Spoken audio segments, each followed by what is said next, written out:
Olá, neste vídeo eu quero compartilhar com você alguns tópicos de desenvolvimento pessoal baseado no meu livro 32 Ensaios de Desenvolvimento Pessoal. Vou comentar alguns que são fundamentais para nosso desenvolvimento nos aspectos emocionais, financeiros, no campo de projetos pessoais, negócios, mesmo na área esportiva e no seu campo de atuação em si. Por que é importante? Muita gente tem algum tipo de restrição a esses tópicos, a ideia do desenvolvimento pessoal, e eu confesso que por muito tempo tive muitas ressalvas quanto a isso. Aliás, em função de muita coisa que eu li, que ao invés de me ajudar mais, pioravam a situação.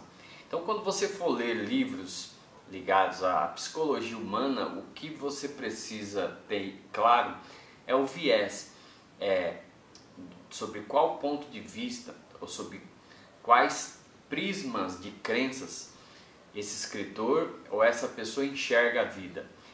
Porque isso vai fazer toda a diferença na hora que você for absorver esses conteúdos. Quando eu percebi isso, a minha visão, na verdade, ela mudou, se modificou, e eu passei a escutar um pouco mais, sempre com a seguinte ressalva: qualquer coisa que eu ouça ou leia ou aprenda sobre desenvolvimento humano, sobre psicologia humana, tem que ter a seguinte questão: ou acordar alguma coisa que já está dentro de mim, e portanto já sou eu, e portanto despertar alguma coisa que está em mim, ou ela precisa me fazer enxergar aspectos da realidade que eu perceba pelo meu discernimento que aquilo tem um quê de realidade, não fantasia. Mas basicamente qualquer coisa que eu aprenda no campo da psicologia precisa conservar o meu discernimento, me ver como um leitor ou como alguém que está ouvindo, que se percebe como autônomo, capaz de governar a própria vida, enxergar a realidade, e não como alguém que é uma tábula rasa, alguém que está num tipo de escuridão e que sem aquele tipo de iluminação não chegaria a lugar nenhum. Então eu acho que essa ressalva é fundamental. Você sempre precisa ter claro que é o responsável pela sua vida, que a sua maneira de enxergar as coisas, que as suas ferramentas pessoais, como os instintos, a intuição e o seu discernimento, são fundamentais e nada pode estar acima disso. E a partir daí sim você pode aproveitar e muito leituras ou conhecimento de psicologia ou de inteligência emocional ou de desenvolvimento pessoal. Acho essa ressalva fundamental. Todas as vezes que eu escrevo hoje em dia, eu parto desse pressuposto. Não se trata de ficar ensinando receitinhas, não se trata de ficar ensinando, desenhando a realidade que não existe, e inclusive porque eu não aceito para a minha vida isso. Mais ou menos eu escrevo como se fosse uma conversa com alguém, e eu sempre deixo claro quem é o meu público. O meu público não é aquele que já está 100% centrado em si, ou com muitos por cento centrado em si, conseguindo bons resultados na vida, e também não é aquele que está preso em ideias, em crenças negativas, coletivistas, de autodestruição, e que assumem que essas crenças são boas e corretas, morrem por elas, e são capazes de fazer maldade com as pessoas em defesa dessas crenças. Também não é para essas pessoas que eu falo. Eu falo com aquelas pessoas que estão em crise, como eu vivi muitos anos da minha vida. O que é uma pessoa em crise? É aquela que dentro de si, no seu íntimo, tem vontade de expressar quem é, de viver uma vida pessoal, um projeto pessoal de vida, mas estão presas ali em ideias, crenças, relacionamentos afetivos que estão dificultando essa realização. E a minha mensagem, ela pode potencializar a pessoa para ela ter a coragem de ser quem ela é e de viver o que ela quer viver. Na verdade, não é para apresentar a ninguém nada que não seja aquilo que ela já quer. Esse é um ponto importante. Então, os 32 ensaios de desenvolvimento pessoal, sobre os quais eu vou falar com você, eles têm essa característica, mas sempre abrindo um parêntese, que você sempre assuma a sua verdade ou o seu discernimento acima do que eu falar, do que qualquer pessoa falar. Não é porque que eu tenho muita preocupação em despertar o que a pessoa já é e, portanto, não impor nada. Não é porque eu tento traduzir uma realidade que eu acho que é a realidade. Não é por causa da minha fala que você deve se desproteger ou se sentir seguro. Sempre você deve ter os seus mecanismos de proteção e de confiar em si mesmo acima de que qualquer pessoa fala, inclusive de mim que estou falando aqui com você. Então não é porque eu tenho toda essa preocupação que o que eu falo seja a verdade. A verdade é o que está dentro de você, a verdade é quem você é e o que você quer viver. Então, eu vou começar aqui, são 32 tópicos, não teria como eu tratar todos em um vídeo, ficaria muito longo, eu vou fazer um percurso aqui por alguns baseados aqui no livro. Por exemplo, no capítulo 2 eu falo sobre o hábito de cultivar impulsos. Esse tópico eu tirei, na verdade, quando eu li o livro do Donald Trump, que é Pense Grande nos Negócios e na Vida. Então ele fala como foi importante para ele lá atrás, quando ele quase faliu no ramo imobiliário. Ele viveu um dia de cada vez, cultivando sempre pequenas ações que foram fazendo ele continuar caminhando e sair de toda aquela depressão do mercado imobiliário americano. Ele chegou a uma época, ele conta, que caminhava com a sua segunda esposa, acho que é algo parecido com Mayra, mas na verdade não é Mayra, a sua segunda esposa não é a atual, e ele viu um mendigo e ele dizia, ele tem mais dinheiro do que eu, porque na verdade ele estava no negativo, devendo para bancos e tal. Mas ele conta que várias coisas no livro que ele foi fazendo para continuar caminhando. E aliás, aqui no meu livro eu uso como metáfora para esse hábito de cultivar impulso, um skatista que ele dá 2 impulsos, 3, e depois coloca os 2 pés sobre o skate para que ele ande uma grande quantidade. Quando o skate está parando, ele vai e coloca os pés 2, 3 vezes de novo para ir mais uma caminhada grande. E eu chamo a atenção porque é assim que a gente precisa ser para que a gente continue caminhando na direção do quê? Na direção de realizações pessoais. É muito comum quando a pessoa, por exemplo, no campo do empreendedorismo, você vai montar uma pizzaria, você vai montar um pet shop ou um e-commerce, o que seja. Você começa fazendo testes e é muito fácil a pessoa já desistir diante do primeiro fracasso. Exatamente porque ela não percebeu essa coisa do criar impulso. Como seria isso do criar impulso? Você vai abrir um negócio, na verdade, não de uma vez, mas aos poucos, e mesmo durante isso você vai continuando com ações pequenas para que esse negócio sobreviva ao tempo e você consiga então colher frutos. E na verdade, um outro dia eu vi uma coisa interessante de uma pessoa de sucesso, que ele dizia que não existe genialidade nenhuma nas pessoas que vencem e tal. A única coisa que elas têm é que elas continuam caminhando até o final, até ver onde vão chegar. E elas não desistem no meio do caminho. Ele falava até sobre fracasso, que não existe fracasso, existe as pessoas que desistem de continuar caminhando.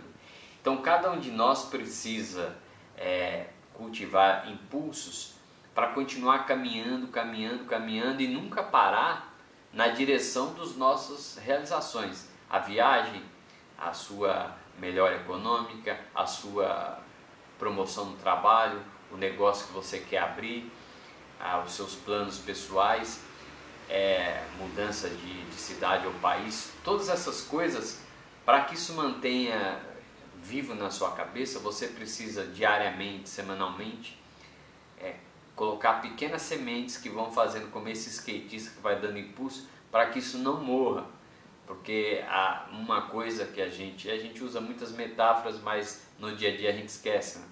Uma das metáforas que se utiliza muito é o agricultor, que ele planta a semente, mas precisa regar, precisa esperar os meses para nascer, crescer, para depois colher. É muito fácil falar isso e no dia a dia a gente esquece. A gente quer em uma única tacada, em 1/1000 de segundo, conseguir a façanha da nossa vida. E na verdade não é assim, e a gente, enquanto ficar na teimosia, esquecer essa realidade como ela é, que uma casa começa com a fundação, alicerce se levantando, que tudo leva tempo, a gente vai acabar. Esse tipo de ansiedade é algo que cada um precisa trabalhar em si. Então, um dos capítulos que eu trabalho aqui no livro é o hábito de cultivar impulsos. Depois, o outro capítulo que eu falo sobre autossugestão, e eu não vou detalhar aqui porque já falei em vários vídeos aqui no canal, que na verdade a autossugestão é uma técnica de auto-hipnose, e se muita gente se assusta com a ideia de auto-hipnose, eu diria, é uma técnica de você se transformar por um período de tempo no seu próprio pai, na sua própria mãe, para você reeducar a sua mente, colocando crenças que agora, como você se conhece, crenças que respeitem quem você é e a vida que você quer viver, para o seu inconsciente se reprogramar, é outra palavra que muita gente se incomoda, então poderia trocar para o seu inconsciente se remodelar, trocar essas crenças de forma voluntária e consciente, para que você possa ter não só melhores resultados na vida, a gente vive para isso, para ter êxito, para desfrutar de muitos momentos bons, mas melhor qualidade de vida emocional, acordar melhor, recuperar a fé na vida, a autoconfiança, a coragem, tudo isso passa por você rever as crenças, identificar e trocar por crenças boas.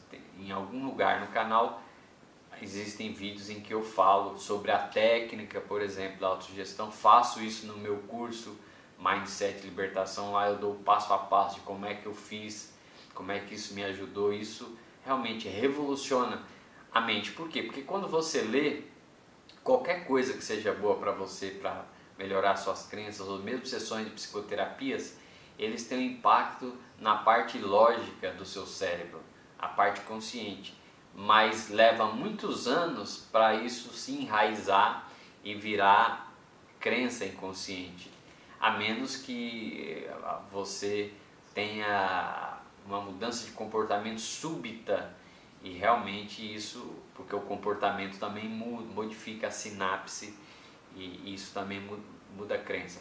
Mas uma maneira silenciosa, sem conflito e que acelera esse processo é a autossugestão.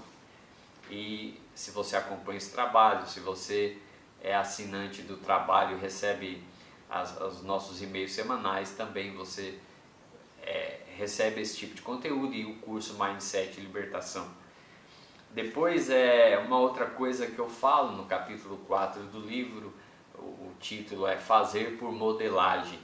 Nós recebemos uma educação equivocada que ela quer que a gente tire da cartola, ou que tem uma originalidade na hora de montar alguma coisa, que a gente invente a roda.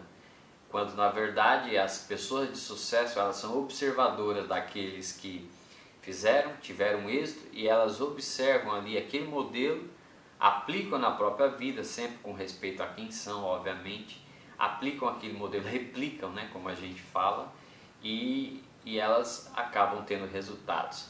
Porque a maneira que nós aprendemos desde criança, Aristóteles dizia isso na sua arte poética, é a imitação, quando ele falava, acho que do teatro, se eu não me engano, mas é a imitação. O filho coloca os chinelos grandes do pai ou da mãe e fica conversando como se fosse, né? Eu me lembro do meu filho dizer, agora eu sou o papai, porque estava com os meus óculos. A imitação é a primeira forma de aprender e não há demérito algum. Então, se você vai mandar uma correspondência, vai criar um convite de casamento, um convite de aniversário, você não precisa inventar um convite, você vai a partir de modelos que existem, não é assim que a gente faz, e adapta para a nossa situação. Assim a gente pode tratar com relação ao nosso campo de atuação. Então, um jogador de futebol vai buscar modelagem nos maiores e vai se desenvolver nisso. Um esportista no geral, um empreendedor, um escritor. Escritores gostam muito de ouvir depoimentos de escritores sobre como é que é para ele o ato de escrever, de onde é que vem as ideias. Então a modelagem é algo que nós devemos valorizar como sendo o ponto de partida para a gente poder atuar e ter melhor sucesso, não perder tempo, buscar atalhos, não há demérito nenhum. Isso é um tipo de orgulho bobo que de alguma forma a gente pega de querer se virar sozinho, fazer tudo para dizer que somos originais e tal. Na verdade, originais somos se nós seguimos a nossa vontade, se vivemos baseados na nossa vontade, no que queremos. Agora, podemos nos servir de tudo que está ao nosso redor, das ferramentas, para a gente economizar energia, tempo e dinheiro. Fazer por modelagem. Tem um capítulo que eu vou falar sobre autoconhecimento, vou dar algumas dicas sobre isso, sobre a autoaceitação. Vou falar sobre planejamento de vida, algumas dicas que eu dou, a ideia de criar uma lista com os objetivos que a gente quer concretizar. Tem um capítulo que depois gerou uma série que quem acompanha a lista do trabalho participou, A Minha Vida Parou e Agora. Tem um capítulo que eu falo sobre isso, esse momento, os momentos da crise nas décadas dos 30, 40 ou 50. É um capítulo que eu vou falar sobre isso. Crise nos ciclos da vida. Um capítulo que eu vou abordar a autoconfiança, porque as pessoas perdem ou nem têm autoconfiança, o que está por detrás da baixa autoconfiança e como recuperar, como é que funciona isso. Uma outra coisa que eu vou falar sobre a dependência emocional, que é uma coisa que eu chamo de, muita gente chama de inteligência emocional. Eu também gosto de tratar a questão da independência emocional, que é o ato de você perceber que é responsável por atender às suas emoções e não buscar isso nas pessoas.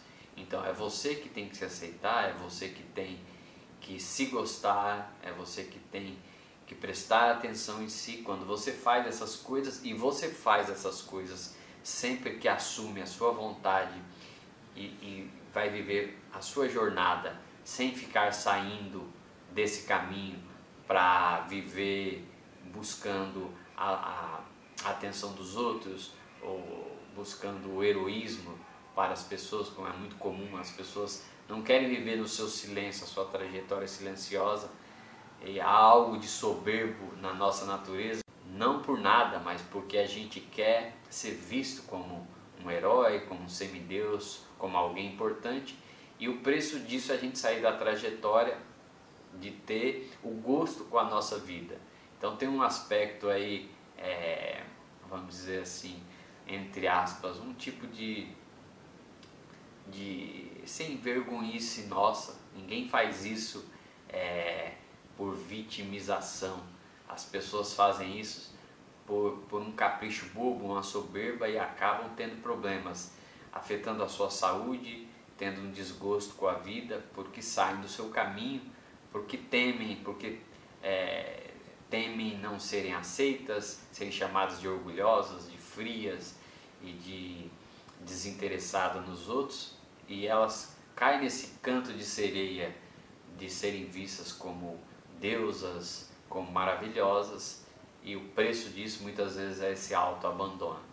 Então isso cria uma dependência emocional, a pessoa acaba criando patologias, vivendo uma vida miserável do ponto de vista emocional e às vezes financeiro, e depois, mais tarde, vai reclamar. Elas poderão cair no ressentimento, que é essa ira em relação ao mundo e às pessoas, cobrando que ninguém dá atenção para elas, que foi traída, que ninguém gosta delas, quando ela caiu numa armadilha de características da nossa psicologia, que se a gente não toma cuidado a gente cai muito. Uma delas é a questão da soberba, de uma superioridade, da gente sair da nossa condição de comum, que está no mundo para viver a nossa vida.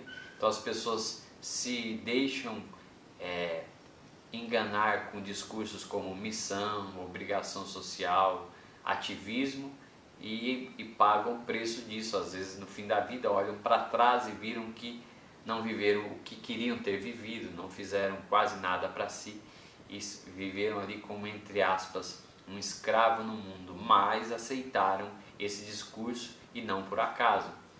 Aceitaram isso porque queriam ser as maravilhosas e os semideuses dos pobres mortais. Então a independência emocional é algo a ser buscado.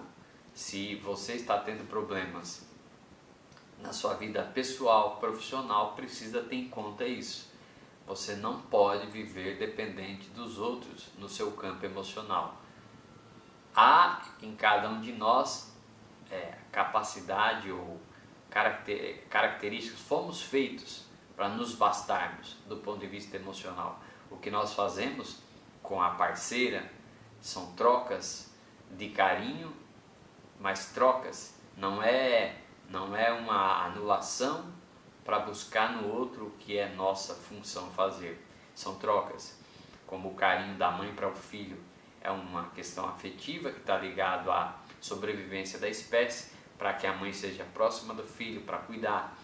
Isso é uma outra história. Agora, no mundo dos adultos, a dependência emocional ela é destrutiva, ela envenena, ela cria patologias, faz as pessoas terem comportamentos mesquinhos e miseráveis, é o que gera grandes confusões e brigas entre as pessoas a ponto de criar muito ódio no relacionamento, e é algo para a gente ter em conta. Desenvolver em nós a independência emocional. Quando você começa a desenvolver, você acorda de manhã e você começa a ver que você não tem necessidade de estar indo atrás de ninguém, que você está capacitado a trilhar o seu caminho, durante o qual você vai conhecer pessoas e obviamente você tem um vínculo afetivo normal, como qualquer pessoa, mas que não é algo que te faça mal. Você vai visitar um amigo, você vai visitar um parente, mas aí já é dentro de uma relação saudável. Depois vou falar um pouco sobre a questão da tristeza, vou falar sobre a qualidade da resiliência em um dos capítulos. Resiliência é a capacidade de você criar, como se fosse anticorpos, entre aspas, anticorpos psicológicos, para você criando força para caminhar cada vez com mais autodefesa para as dificuldades. Então a resiliência ela é a qualidade daquele que tem coragem de agir mesmo diante de dificuldades e medo. Ele vai experimentando a vida e ele cai, mas levanta. O resiliente é aquele que não foge do risco de que pode cair, pode fracassar, mas ele tem claro que o que ele precisa é de se levantar. E aí eu me lembro da frase do pai do Bruce Wayne filho, lá quando ele buscou, ele estava caído naquele poço, né? Por que caímos, Bruce? Caímos para nós aprendermos a ficar em pé. O resiliente é aquele que não reclama, ele cai, mas levanta. Como aquele soldado que está na guerra, que cai, está ferido, mas luta e não para enquanto a guerra não acaba, não para enquanto ele tem vida.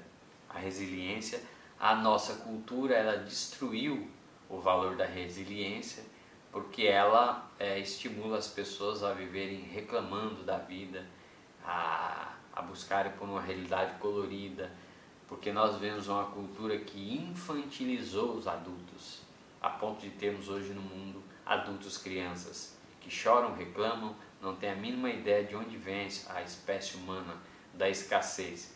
Vive num mundo abundante e vive reclamando de coisas mais banais.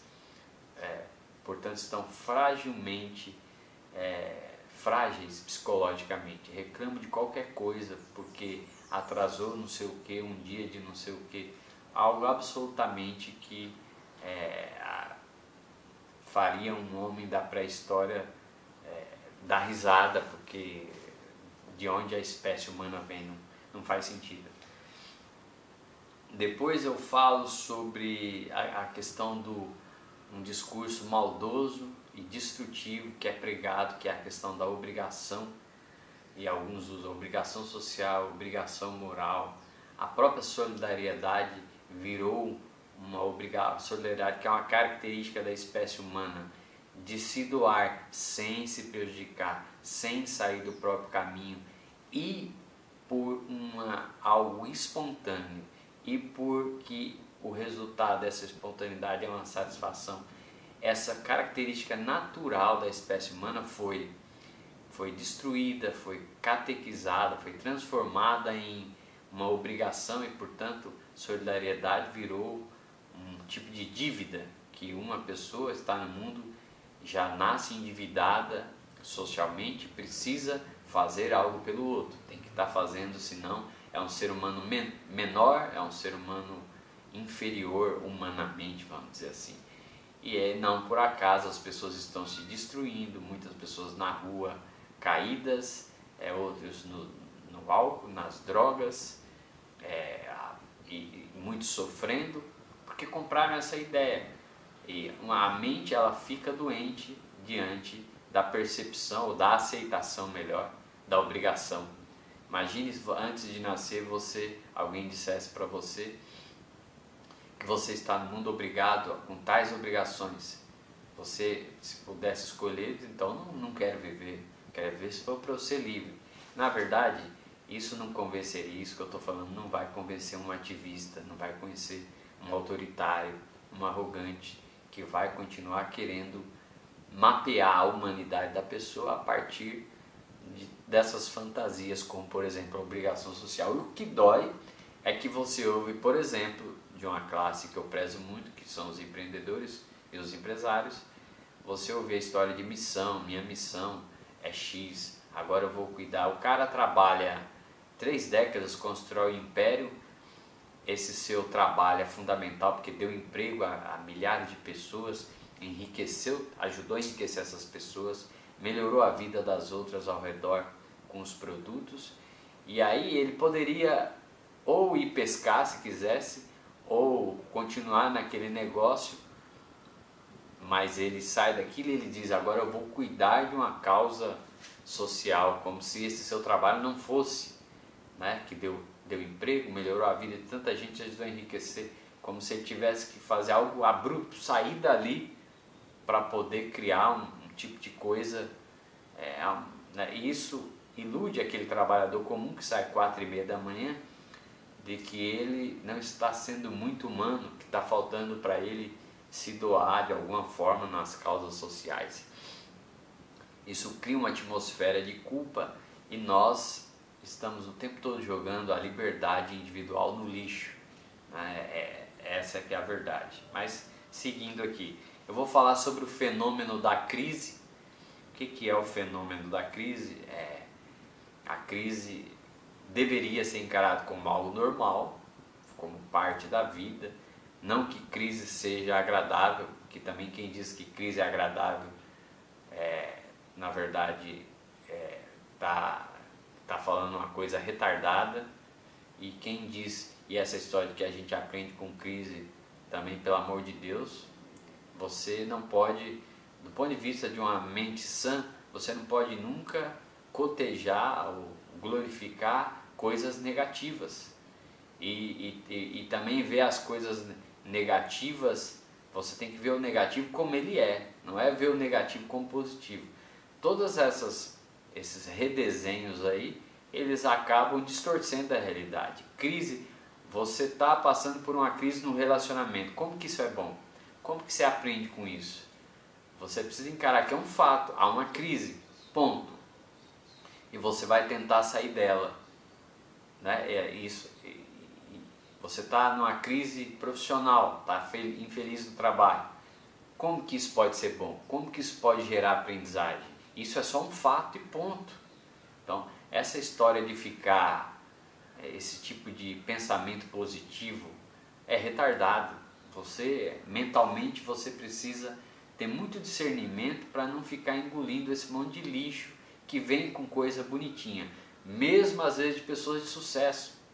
Qualquer um de nós, eu aqui, posso ter meu 1 minuto de retardamento e falar uma coisa que nada a ver para você. Então você precisa sempre desenvolver o hábito de confiar no seu discernimento acima de tudo. Ele é o seu guia, não é nada mais acima dele. Ele é a sua luz pessoal intransferível. Esse é o mantra que eu repito a maior quantidade de vezes. Eu não sei se o vídeo está ficando longo, eu vou falando mais um pouquinho, colocar mais alguns tópicos aqui. Eu falo sobre a questão de organizar a vida, né? Isso começa um tempo atrás, eu falei sobre a faxina mental a partir da faxina da casa. E naquele momento eu queria dizer o seguinte: você precisa, cada um de nós, conhecer tudo que nós temos dentro da nossa casa. O que está dentro da nossa casa, que seja pessoal, não vai entrar no âmbito do que é pertencimento da esposa e de outros que convivem com você, mas o seu. Você precisa conhecer o que tem seu dentro da sua casa e o que você não usa, doa, vende, joga fora. Mas não pode ficar ali ocupando espaço. Você tem que caminhar pela vida conectado só naquilo que é bom para você, que está sendo útil, aquilo que está acrescentando a sua vida, aquilo que te ajuda, aquilo que está parado, e você começa a fazer isso com os objetos da casa. Esse tipo de faxina na casa, ele ajuda na faxina mental, porque você vai fazer a mesma coisa com as ideias, com as crenças. Você vai limpando a sua cabeça para que fique em você aquilo que tem a ver com você, aquilo que vai ajudar no seu caminho.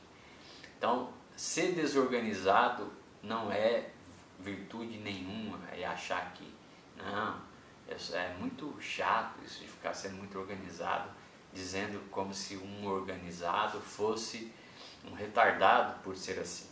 Obviamente que mania de organização, ela pode ser muito percebida e pode ser caracterizada até como um toque, mas quem tem a mania, ele sofre muito por ser assim, ele sente que ele sofre pelas suas contínuas repetições no ato de guardar e organizar. Então é só a pessoa interpretar, mas tem gente que ele sente que aquilo economiza energia do dia a dia dele, aquilo faz ele não perder compromissos, né? De repente, porque ele sabe onde as coisas estão, economiza energia para não ficar procurando muito.